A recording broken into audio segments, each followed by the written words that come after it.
And so here we go. The dev server has finally dropped, and it only makes sense seeing that the teaser just dropped over the previous day. But when it comes to some differences compared to that of, say, the dev stream and us as content creators, well, we get a little bit more creative freedom to say pretty much whatever we want. In fact, there are channels out there that are exclusive to that, where they just tell you their honest opinion, and sometimes it's not the absolute best for the game, and other times it helps the game out tremendously. I won't go into details about who does what kind of thing, because you guys should know that by now. But over the last couple of days, Gaijin has been under some heavy fire, most notably in the area of the economic changes in this game. And let's be honest here, they were kind of rough. So much so that Gaijin backtracked on all of that. But unfortunately, we won't be going too far into detail about that. No, instead, I'm going to give you my own personal views and opinions about the upcoming vehicles for the La Royale update. Now, please keep in mind, this is the dev server. Everything is subject to change. Things may not come out at all. They may change in PRs, they may change in efficiency, etc. Some things might be too high, too low. New voice lines for most vehicles, which, I mean, is a huge buff, but I'll be honest, the voices are kind of cringy. That's just me though, but hey, I'll take anything new. So with all that being said, let's jump into the very first nation, which is, of course, USA. I do have to make a jump cut right here just to, keep things organized. So here it goes. And of course, here we are starting off with the M1 KVT, the latest premium to be introduced for the American high tier environment. I would say top tier, but that's really not true anymore, unfortunately. But when it comes to this vehicle as a whole, this effectively replaces the XM1. Now, the XM1 is still going to be here. Of course, that is a vastly popular vehicle. I see it in almost every single game, even from top tier and 9.3 above. But when it comes to the specifics for this vehicle, take the M1 Abrams and copy paste it. That's it. I'm not even kidding. This is the exact same thing as that Gen 1 thermal sights, M774, smoke rounds, M735, which I don't know why you would ever want to use it, to be honest, except that you get the Viz mod to make this thing look like an air quote T80U. It's just, the ERA is not functional at all. Don't rely on this. Don't think, oh, it's got more protection. It doesn't. Okay, it just... Oh, in fact, this Viz mod actually kind of screws you over a little bit, because if you take a look at the gas cans right here, you can't shoot through it, obviously. But then again, if you're an Abrams, why are you shooting behind you anyway? NATO hump is a thing, and it will prevent you from successfully engaging targets from the rear. So then again, if they come up behind you, you kind of screwed up anyway. But here's the cool thing about this vehicle. You get to take off the Viz mod. That's right. If you want to turn it into the original Abrams and just make it look like a non-premium status, there you go. You can entirely do it. It doesn't affect your vehicle in any way except for the already aforementioned, the fuel tanks in the back. So there's that. And we also have, of course, the M4 T26. Holy crap, did they stick a Pershing turret on this thing? This is the first time I'm looking at this. All right, I put it in here. I saw the thumbnail for this, and I thought, what is this? 6.0? Oh no, oh, gosh, that's awesome. I'm gonna play the hell out of this thing, to be honest. What chassis is it? Is it just the okay, it's just the regular Sherman chassis. I thought it was gonna be the jumbo or something. Imagine the jumbo chassis. That would have been hilarious. And then also we have the American F-14B. Can I be honest with you guys? I think this should have been here before the F-16. In fact, I think the F-16 should not have been added until way after the F-14 would have been done. Sure, bring in the MiG-29s, the Tornadoes, etc. But the F-16 as a whole, I love it to death. I really do. I just think it should have waited just a little bit longer, because there are so many variants of the F-14 that can come into the game, and we're not even scratching the surface yet. I mean, we're barely chipping off the paint just a little bit, because the B model just one-ups the A in almost every category, I think, from flight performance to acceleration, etc. But I'll leave that to the professional pilots of Defin, Spitfire, Ash, etc., etc. But when it comes to CAS, this is where things get very interesting, right? Thermal sights for the camera, which is awesome, but I think this is the first American aircraft to feature laser-guided bombs. We have a bunch of TV-guided stuff, but I don't think we have lasers, right? We have GBU-10s, GBU-16s. I would carry the 16s more than anything else, to be honest. They have great explosive mass. They don't really detriment the aircraft too much. You do get AIM-9Ls, you do get AIM-7 Sparrows, and I also think you get Phoenixes as well. So you get everything you would find with the regular F-14, but better performance overall and has ability. But let's be honest, the F-16 was doing a good job as is, but this just makes it that much better. And that's really it for when it comes to America as a whole. I might be missing some things. I don't think I am. I'm pretty sure I got everything for the most part. But let's jump over to the Germans. Germany is getting things. I'll say that. They're not getting the best for when it comes to high tier or top tier, but they're getting some pretty cool things. Su-22M4 with, of course, some good loadouts. I mean, there's really nothing super special about this, to be honest, not that we already have in the game. So it just adds on to the already exceptional German CAS lineup as it stands right now, but nothing really super exciting. But to those who want to use this thing, by all means, go crazy with it. And also, I forgot to mention, we're not really dealing with boats. We do have boats. I mean, cool, but this isn't the channel for it. I should have mentioned that at the beginning. Sorry about that, guys. But we also get a battle rating 2.3 Panzer 38 ton. This one looks so weird. Oh, is it 38T or 38 ton? It's not ton. I'm sorry, I messed that up, okay? I see the T, I think it's ton, but yeah, cool, awesome, right? 2.3. And then, of course, we get a meme vehicle. That's what I'm calling this. It's not anything super serious. It is a meme. Now, if you know the USH 405, I think that's it. It's that, but on this chassis that you find with the Raketen Jagdpanzer 2 Hot, the Raketen Jagdpanzer as a whole, and just the JPZ. I mean, you should know this chassis by now, but this thing, gosh. But here's the differences between the USH and this one, right? This is a tracked vehicle going 55 kilometers an hour, at least in RP anyways, which means that this thing can traverse and actually get some very good momentum, as opposed to the USH, where it's a wheeled vehicle that has a hard time climbing hills. It doesn't pivot. It kind of struggles a little bit. This takes away those shortcomings, gives it some armor a little bit for the most part, and you have the meme status of this rocket launcher, recoilless launcher, whatever you call this. It's annoying as hell to fight against. I promise this is going to be annoying, but also great. I'm looking forward to this. So let's go over to, of course, the Russians. Listen, before I go ahead and get started with them, I just want to let you guys know my own personal opinion. Russia did not need this. They are already the most OP nation in the game. Not even caring about anyone else's opinion. That's the absolute truth. Right now, Russia has above 72% win rate for top tier, and they're just getting stuff that they just don't need right now. And I'll get more into that in just a quick second. All right, here is the Object 435, a prototype to the T62. Armor in the front ain't terrible. It's actually pretty damn good. DM23 is gonna whoop your ass though, just saying. Most standard heat rounds, the size, etc., etc. And also you get the abysmal 10.2 reload. I think it's like 9.6 with an ace crew, or it's 8.6. It's around there for the most part. And in fact, I can probably just look at that here instead of just kind of pulling it up my butt. Here we go.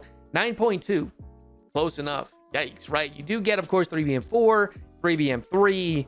It's everything you would find with the T62, just a little bit better armored, I think. I don't really know, but it is a nice addition to have nonetheless. But now let's go over to a new premium, which they didn't need, and the Tech Tree Su-25T. Now here's the Su-39. Guys, I'm gonna be honest, I have a huge problem with this because Vickers missiles, yes, I know ATGM is getting a rework here in War Thunder. I respect that. But Vickers missiles, they are absolutely frustrating to fight against. This thing doubles up as anti-air as it does anti-tank. But here's the cool balancing feature about this thing, which I hope Gaijin leaves it like that. Battle rating 11.3. I respect that. SPAA is going to make short work of this, but you also get an IRCM jammer, which means that if you come up behind it using an R60 and AIM-9L, you're going to have a really hard time locking onto this thing to engage it, especially when it comes to low-flying helicopters, to destroy this thing at least from the rear end perspective. And I'll be honest, they did not need another Su-25 premium. We have now, what, 2 of them? Yeah, we have Su-25K and then the Su-39, which is an Su-25, basically. Just now 2 premiums. Waste not, want not, right? If you want people to, kind of buy it, by all means, I guess you got to make money, but yikes. And here's the Tech Tree version, right? You get a lot of ordnance, you get TV guided bombs, you get S-250s, and of course you get the Vickers missiles on here as well. And our 60Ms just... I'm disappointed by this. Gaijin, we didn't need this. Give us the A10C, at least. And then, of course, we have the Bravi, another boat. You know, surface-to-air missiles, cool. Naval, not my specialty, sorry. And then we have the introduction of the BTRs, the BTR-80A, non-stabilized, no thermal sights, 30mm cannon with APCBC or APHE, APT, whatever, right? It's not going to be the absolute best, but this thing is going to be a meme machine. And you can bet I will have a video on this a little bit later when the update drops. So with that being said, let's take my negative Nancy butt out of here and go over to Britain. They're getting a boat. Yeah, a new boat. Okay, to my like 100 players who play naval, there you go. I don't even think many of you guys even watch this channel, to be honest. But hey, cool, there it is. You get something new. And they also get the Sark Mark 4A. But this is the ugliest thing I've ever seen. I've seen some pretty ugly things, my Chihuahua included, but this thing... I'm kidding, Mickey. Not ugly. But no, this is just cool. 1.3. What kind of firepower does it have? I haven't looked at it, right?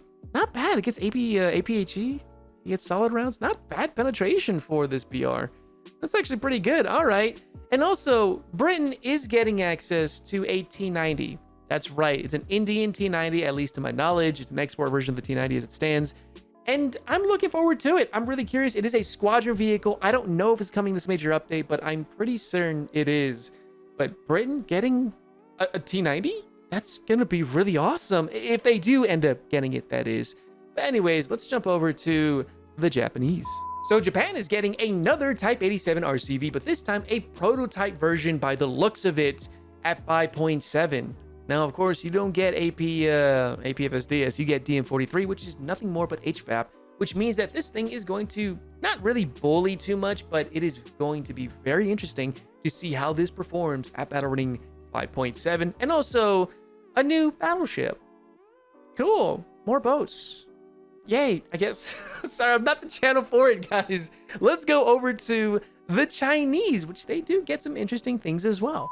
And first up, we have the ZTZ-88B, a vehicle that is similar to that of the A model currently existing in War Thunder, except that this gets a different gun, which means you get a different muzzle velocity for the APFSDS that it does fire. It does fire the exact same thing, but you do get a little bit less penetration, more comparable to that of DM-23-105, as opposed to, well, it's kind of its own thing right here, as you can see right there, right? 1,500 meters a second versus 1,455. So there is a stark difference. Aside from that, there really isn't too much different about this vehicle. Different machine guns, different, I think, engine even still, but same horsepower, same RPMs, everything for the most part, except that it's just a little bit worse off at the exact same battle rating, but I don't think you'll really notice that in the game itself. And then we also get the Object 211. Holy crap, this thing is ugly. I mean, that muzzle brake, just look at that. It's ugly. I love it. Right, battle rating 5.0, BR 367, which is a very good APCBC. Is it stabilized? It is not stabilized. This is going to be weird. 8.5 second reload. It's probably got maybe a better one if you put an extra crew on this thing, but cool. Another PT-76 looking vehicle. Awesome. And then, of course, we have the J8F, the latest aircraft coming for the Chinese. I haven't looked at this. What's in it? Let's see. You get PL8s and you get PL11s. Cool. I mean, I don't play with Chinese top tier aircraft, so I don't, except for the F-16, of course, for ground pounding, but yeah, there you go. It probably has better acceleration, probably better performance overall compared to that of the previous J8, which is, and it sits at battle rating 12.0. So that means it's got to be a significant upgrade over the B variant. So cool. Sorry guys, when it comes to aviation, it's not really my area, so I do apologize. Again, I recommend those other brilliant creators that I already mentioned at the beginning. Take a look at them and they'll have way better details about this. So cool, let's go over to the Italians. We are finally getting Spike missiles. That's right, the Spike ER is finally here in the form of, well, the Fresia? I don't know how to say it. I'm sorry. I probably said it right, but we'll just call it the little Fresia. Cool, awesome. Gosh, my Italian friends are gonna be just nodding at me right now. It's okay, listen, I'm from South America Spanish, all right? Not Italian Spanish. Same thing, whatever. Anyways, yes, we do finally get it. So if you're familiar with the Fire and Forget missiles from the QN506 or the Tiger UHT, this is going to be no different, except that these, at least in the test drive, they perform a bit better compared to that of the QN506. They do penetrate up to, I think, 700 millimeters at battle rating 10.0. But here's the really cool thing about this.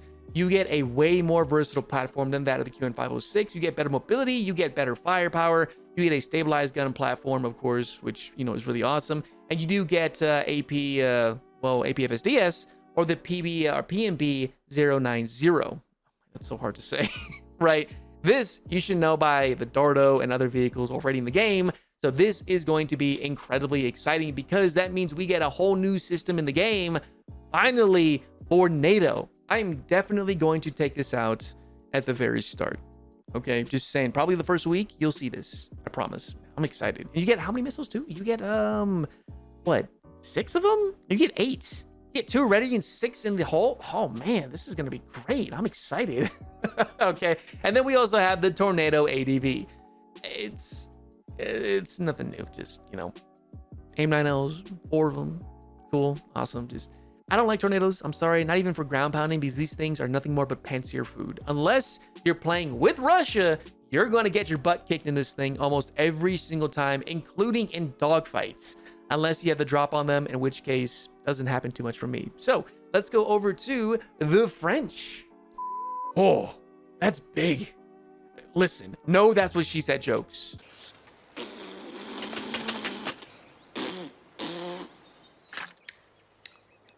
Or maybe, I don't know, I'll let you guys figure that one out, okay? But this, holy crap, that is a big, big gun.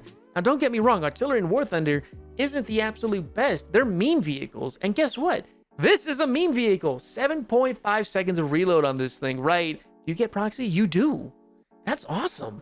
I don't really know how this is going to perform. How's the armor on this thing?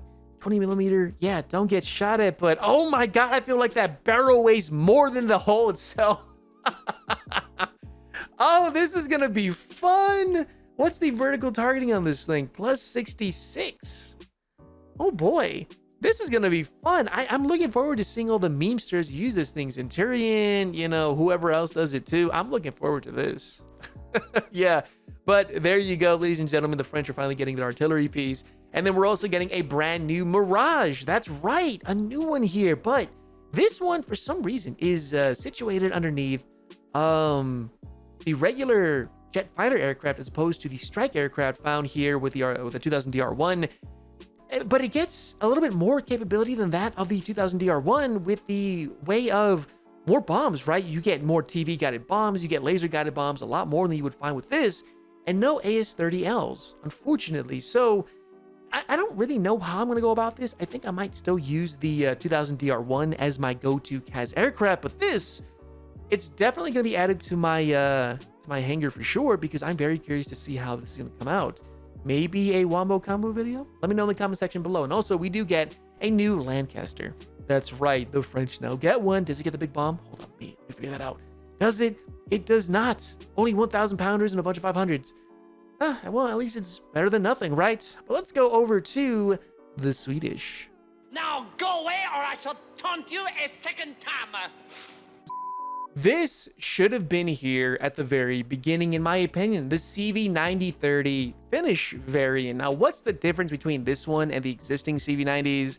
Just a lack of a 40mm gun, and instead you get a 30mm with some decent firepower. Not the best, not the absolute worst. At battle rating 9.0 though, I don't know. This is going to be a bit of a tough one for me, but I really won't be able to tell you until we get into the actual live server and test this out. I will be getting a video on it because absolutely yes. And also, who doesn't love their Shermans? Because guess what? We get a new one. That's right, another Sherman with the same weak spots as you would find with the traditional ones. If this needs no introduction, you should know it by now. Nothing significant about it. It's another Sherman. And finally, Sweden is getting some proper CAS. Now, I'm saying proper with air quotes because let's be honest here. This thing, it only gets 4 of the RB-75s, which are Maverick missiles, and they suck. I'm sorry. Mavericks in this game are garbage. I don't like them. I don't trust them. but at least we're getting something for them because, oh man, just the previous one with only 2 of them was painful, absolutely painful. So it's nice that we're finally getting that. And that's really it for Sweden. So let's go over to the super exciting Israel. You get another Magash. That's it. It's folded, which is very nice. It's going to be sitting right underneath, I believe. Here we go, the Magash 6R. That's it. No ERA. You get wait, do you get ERA? No, you don't get ERA. Just Hydras. That's it. You want another Magash? You've got it. Yeah, that's it. Let's do the outro. So I'm going to turn on the camera for this one because I want you to understand how serious I am, okay? Look at me in the eyes and just tell me that Russia needed this. No, seriously, Gaijin, I understand you want to add more content. I know you guys got to sell some things, but another premium Su-25 in the form of the Su-39 with Vickers missiles. Now, don't get me wrong, top tier SPAA is going to deal with you very quickly. Okay, at least they should anyways, but why? Just, if you guys want to tell me in the comment section, please let me know because I'm really curious to know what you guys think about this because, come on, I'm just ranting at this point. I'm sorry, we didn't need this. I'm sorry, we didn't. All right, let's turn off the camera and let's go back into just this. And of course, there were many other changes that I didn't mention. There are new crew voice lines, which are very awesome. There's going to be a rework, of course, to ATGMs as a whole, so Vickers missile might not be super OP, which means that vehicles that currently use anti-tank guided missiles are going to probably have a bit of an issue working up close. Now, truthfully, I would like to have some minimum engagement distance stuff so that, you know, missiles don't just be outright OP very close, and that is going to nerf my Weasel 1A2. But for the most part, I can understand the reasoning behind it because it does balance it out and makes it more realistic. Aside from that, I'm sure there's plenty of changes currently happening right now to which you did miss out in today's video. But when it comes to the second dev server, assuming we do get a second one, I will try to outline that as best as I can. But let me know what you guys think about some of these changes. Do you agree with them? Are you looking forward to any of these new vehicles? Maybe I'm just being a big baby and complaining about this because I play a lot of top tier and, you know, Russia's kind of OP as hell right now. But let me know what you guys think down in the comment section below as I'm very curious. And as always, I will chime in my 2 cents. Also, you did see my face. If you want to see this gameplay live, you know exactly where to find me over on Twitch, as well as occasionally here on YouTube. I'm sorry I didn't get stream out this week. It was really busy. My birthday was just yesterday and I did celebrate it by going out to eat and just taking the day off entirely. So that was a ton of fun. But yeah, anyways, guys, thank you so much for taking the time to watch this. And I will see you not only in the next video or even the streams, but maybe in War Thunder itself, but most certainly in that next update. We'll see you next time.